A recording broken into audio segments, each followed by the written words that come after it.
my beautiful buds.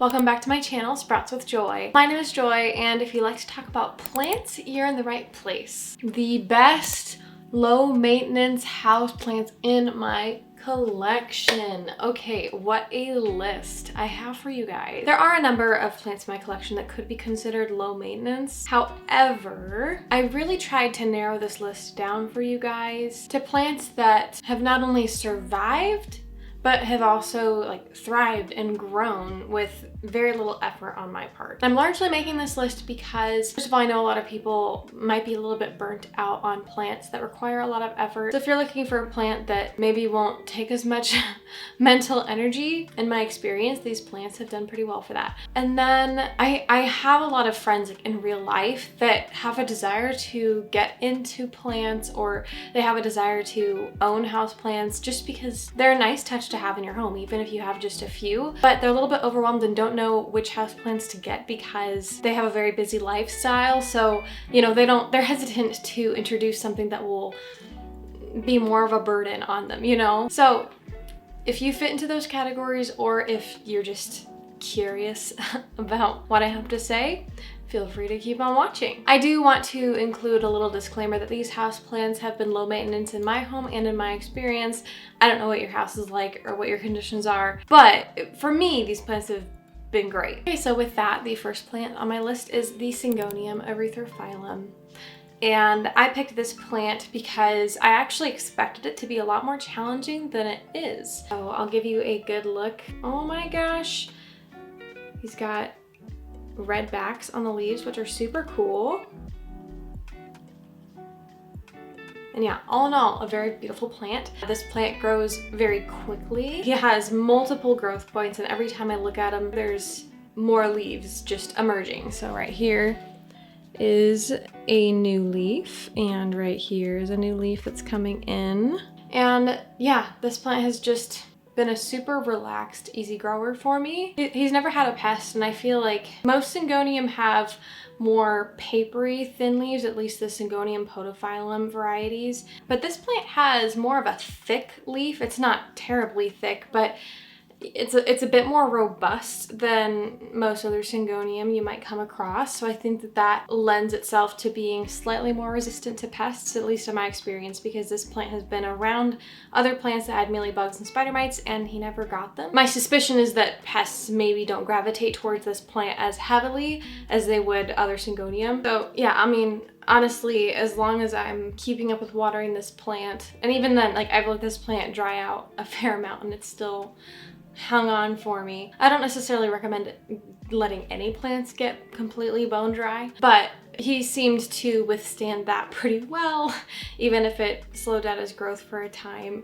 And the only thing is that this plant, in terms of propagation rate, it propagates fine, but it's not like 100% success rate. I definitely lost several propagations, or they just took a long time to get started rooting for me. I recently potted up a bunch of propagations in here, and they seem to be stable so far, so that's good. And this plant also can do relatively well in lower or medium light conditions, which is nice. The next plant on my list is the monstera adansonii, and I actually have several monstera adansonii plants in my collection. I just keep having them. I don't know. I don't continue buying them, but I have propagated this plant a number of times, and so I just have several plants lying around, and you know, some of them will eventually give away or put in trade, but all that to say, this plant propagates so easily. It's incredible. And all in all, I feel like it just grows really well. I recently started over one of my monstera adansonii plants, and I'm gonna have it, my goal is for it to climb up a wooden pole, but this is kind of my smallest monstera adansonii plant that I figured I would show you because it's a little bit more manageable to show on camera. So I just love the fenestrations, like the holes in the leaves. I think that they're a really nice touch. And this plant is really affordable too, and you can usually find it in big box stores without a problem, or at least your local garden centers or anything like that. So I feel like this plant, it used to not be quite as accessible, but it's very accessible now. And so if you're looking for a plant that is unique, that will catch someone's eye, but also is really easy to take care of. And also this plant is pretty vocal too. Like if he's really thirsty, again, everyone has their own watering philosophy. I prefer to water my plants before they are visibly wilty, but this plant is pretty vocal. In the case of when I have missed waterings, the leaves get a bit more papery thin, and then I water it and it will bounce back within a few days. But yeah, I've had this plant growing in a variety of conditions. I've had it grow in low light, medium light, bright light. It's fine with all of them. Obviously in lower light conditions, it's not going to grow as quickly, but it will survive. So yes. That is the Monstera adansonii. And I really love this plant. I feel like sometimes it's a little bit underrated nowadays, ever since it's become more accessible and since like the variegated version has come out and stuff, but it will always have a special place in my heart and a spot in my collection. Next is the ric-rac cactus. I feel like I do talk about this plant a lot, and maybe I'm just overcompensating because there aren't a whole lot of people that feature this plant excessively, but this is another plant that is quite accessible. I've seen it in big box stores for pretty cheap and in garden centers and stuff like that. And I just think that it's so funky and fun. So if you're looking for a plant that's more unique to add to your collection that is also super low maintenance, this guy is one for you. As long as I keep up with the watering. He's another one that's pretty vocal. These frond things, or whatever you call them. I don't know, what do you call these? Arms? They're not proper leaves, but they do get wrinkly when they're thirsty or when the roots are dry. So that is another good visual and tactile indicator that he's thirsty. So if you're a beginner plant parent, it's really nice to have vocal plants because, you know, if you're experienced and you've had your plants for a long time, you can kind of get in a groove of things and know, okay, I generally know when this plant needs to be watered because I've just kind of gotten to know this plant, and you know how the soil feels, you know how heavy the pot is when it needs to be watered, that sort of thing. But there are some plants that do give you visual and tactile signs when they're starting to get thirsty. And those plants are really good to have in your collection if you're a new plant parent. Yeah.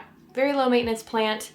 In terms of fertilizing all these plants, I try to fertilize when I remember, but I don't have like a specific strict regimen or anything like that. So yeah, he's done really well without me having to put in a whole lot of effort. I just water him. He does happen to sit relatively close to a south-facing window, although I'm sure that he would be fine near a west or east-facing window as well. This is my ficus elastica tineke, and honestly, these leaves are so stunning.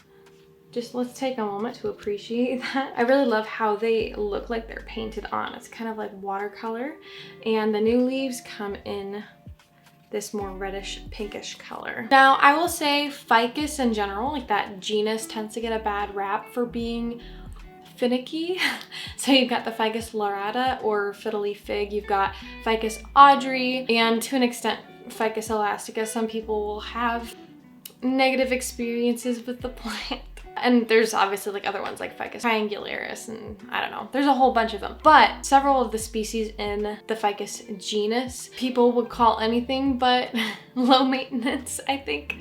But I would say that this plant is the exception, at least in my experience. I wouldn't recommend moving a ficus around a whole lot because as a general rule, they seem to like to, once you find the spot for them, they like to stay there. So I just stuck this plant in a south-facing window, and she's been doing totally fine. She also is fairly vocal. Like these lower leaves will start to lose their turgidity.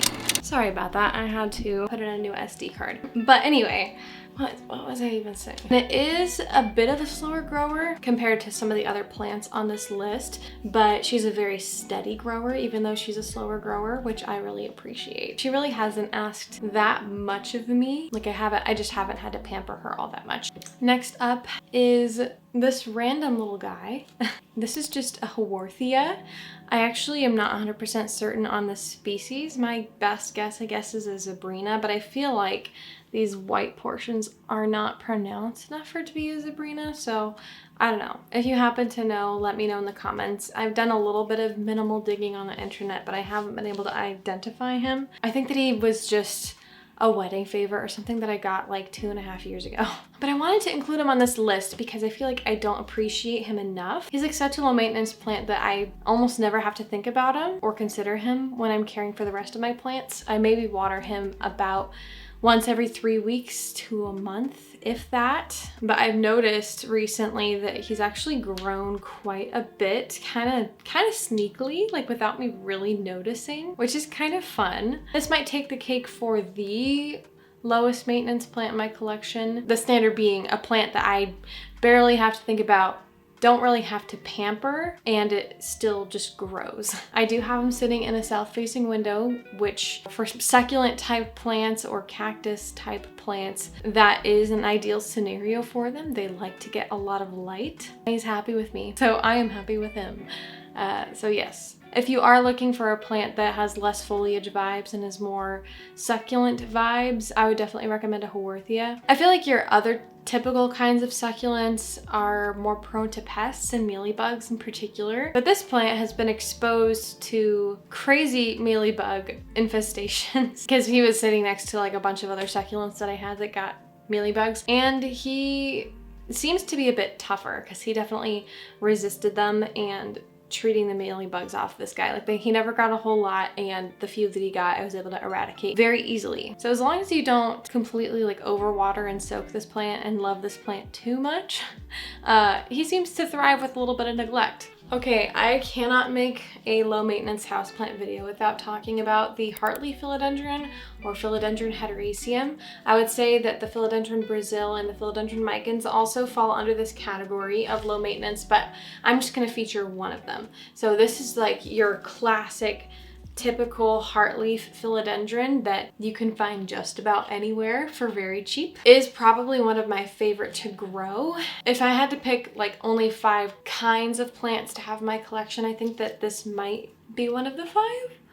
Maybe, I don't know, it's hard to commit to something like that, but he just grows so easily. I've had him grow in low light and medium light, in bright and direct light, and he thrives in all 3 kinds of lights. Obviously, again, with low light, he's not going to be quite as happy as he would be if he were in medium or bright and direct light, but he still grew for me in lower light, and I just love how nice and long these vines can get, and they're so delicate and so happy, and obviously the leaf shape as a heart is so lovely. I do appreciate the versatility of this plant, that you can have them trailing or climbing or, you know, going along your wall. You know, this kind of plant can really make your home feel more like a jungle, which is a vibe I'm constantly going for with very minimal effort.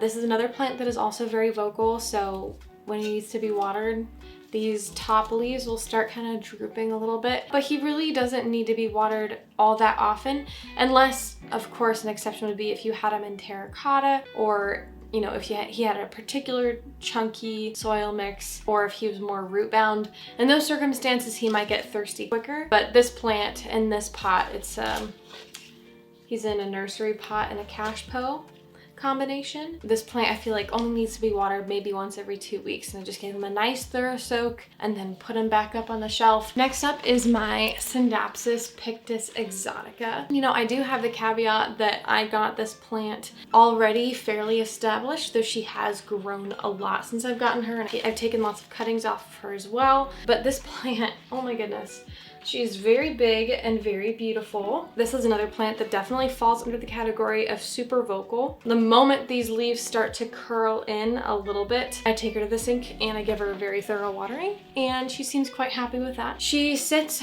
maybe about 12 feet away from a south-facing window and kind of gets some ambient light from a west-facing window that's a few feet away from her, but she is on the same wall as that west-facing window, so it's not like she's getting direct light hitting her. I would say that she lives in pretty medium light conditions, and even with that, she is constantly putting out these new leaves that are so beautiful. And she does this like in pretty much any season.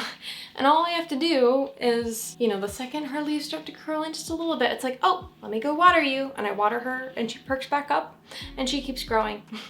So all in all, this plant has been nothing but easy for me. A lot of my other scindapsus species, I have several in my collection. They are prone to putting out runners or putting out smaller leaves as they grow, but this plant has not started doing that for me quite yet. Like, she is still a very full plant, all things considered, which I think is really fun. And I don't know what the trick is. I don't know if it's she isn't like trailing super far down yet. I don't think that she gets more light than my other scindapsus species that I have in my collection, but I don't know. I think that she happens to be less prone to having runners, at least in my experience, which I think is really great, because my one pet peeve about scindapsus is that they like to shoot out a lot of runners. And if you don't know, runners are just really long stems with no leaves, because, you know, they're looking for a place to climb, or they're looking for light, something like that. Or I think honestly, if they're more root bound, they might also be prone to putting out runners, but I don't know about that for sure. I feel like if they have something that they're irritated about, they tend to put out runners. But this beautiful gal has not done that to me. So I love her. She's great. If you can get your hands on one of these, do it. I have seen them in like Home Depot and stuff like that as well. So another plant that used to maybe not be quite as accessible, but is getting more accessible. All right, we're nearing the end, I promise, but I just have so many to talk about, and I could even talk about more than this. But again, I'm trying to keep it relatively short. But this here is my epipremnum pinnatum albo variegata. And I did put it on a wooden pole, so I guess you could see that as being maybe a little bit more high maintenance, but honestly it was really easy, and I don't think this plant necessarily needs to climb to be happy. Although if you want this plant to start getting fenestrations or little tiny holes in the leaves, which he's started tiny pinholes in the leaves. I don't know if you can see that at all, but he has started getting tiny pinholes in the leaves. But yeah, he grows really well for me. Again, with very little effort on my part. I just water him, and he's added to the list. Another plant that's pretty vocal. I feel like this list could also be a list of plants that tell you when they need to be watered. Yeah, this plant also gets a little bit wilty, and it is an epipremnum, which generally speaking, if you don't know, epipremnum is the genus that, like pothos, like that is the same genus. Pothos is more of like a common name for epipremnum. So as it is a part of that epipremnum genus, as you can expect, it's a very low maintenance plant, because epipremnum in general are fairly low maintenance. I do have this plant in a north-facing window but under a grow light, so I'd say it gets a pretty good amount of light. He has grown very quickly for me and very well. This is a plant that I was a little bit worried about getting initially. I was worried that it was going to be more finicky than it is, but it has not been finicky for me at all. And it had somewhat lower variegation to begin with when I first bought it, but some of these leaves that have come out since then, like, I'm not worried about the variegation at all. Maybe if you're anxious about the variegation staying, I mean, I could see that being a struggle or a stressor for some, but for me personally, I just don't really worry about it, and it's been fine. I could not make this video without talking about Monstera deliciosa. I'm not gonna try to pick up my Monstera deliciosa and drag it over here, because no thank you. It's a big plant, and I actually own 3 of them, so I'll enter in a bit of B-roll of the Monstera deliciosa plants that I own. When I was a beginner plant parent and I purchased my very first Monstera deliciosa, I remember feeling so anxious over keeping that plant alive. I thought that it would be a lot more high maintenance than it really is. But honestly, these plants are so tough. So if you're feeling anxiety about it as a new plant parent, take a deep breath, relax. They'll be totally fine. Their roots are super tough, their leaves are super tough. I know they can get pests, but I personally have never had any pests on any of my Monstera. Again, even with them being in the same space as other plants that had pests. So I would say they're relatively pest resistant. Now, the one pest I don't know about is thrips. I have heard about them getting thrips before, but I've personally never had thrips. It's another really vocal plant. It wilts just a little bit when it needs to be watered, and I will say watering these plants is a bit of a chore because they're really large, so I have to drag them into the shower. My monstera deliciosas get the brunt of my watering procrastination, so they do get quite a lot of underwatering, but even with the underwatering, they're still growing. They're still happy, relatively speaking. And I will say, nothing will make your house feel more like a jungle than a monstera deliciosa, like a really big monstera deliciosa. I have admittedly been considering getting rid of or giving away one of my monsteras, which makes me really sad to think about.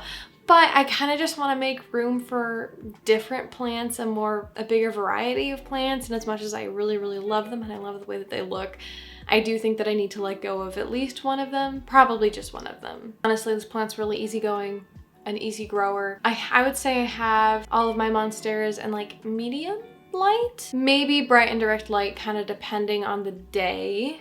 Okay, and I obviously could not make this list without including some sort of Hoya. So this right here is my Hoya carnosa Crimson Queen. And again, it was actually really hard to pick which Hoya I wanted to put on this list, but I feel like of all the Hoya that I own, this one probably wants to be watered the least, which is interesting. I don't know why. The leaves again do indicate when she's thirsty because they get just kind of a little bit pruny.